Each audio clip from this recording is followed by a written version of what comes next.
హరితహారం పెద్ద కుంభకోణం 6000 కోట్ల కుంభకోణం ఇది 6000 కోట్లు ఖర్చు పెట్టి దీనికి దాదాపు 1000 కోట్ల కుంభకోణం ఇందులో పర్టిక్యులర్ గా ఉన్నాడు దొంగ సంతోష్ రావు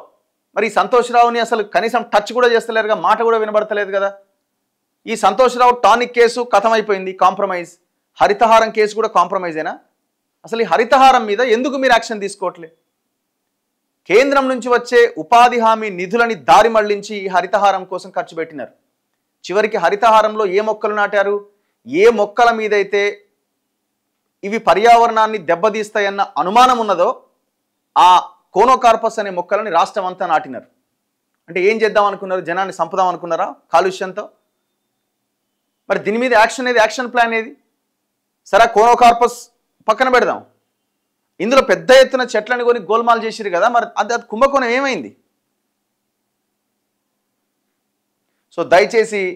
మీరు మాటలు కాకుండా చేతల్లో చూపించే ప్రయత్నం చేయండి ఇంకా మీకు 3.5 సంవత్సరాల సమయం ఉన్నది 3.5 సంవత్సరాల సమయం ఉన్నది ఇప్పుడు నేను చెప్పిన అంశాలన్నింటిలో మీరేమైనా కనీసం ఒక అడుగు ముందుకేసే ప్రయత్నం చేశారా దయచేసి సమాధానం చెప్పండి ఇంకేం అక్కర్లేదు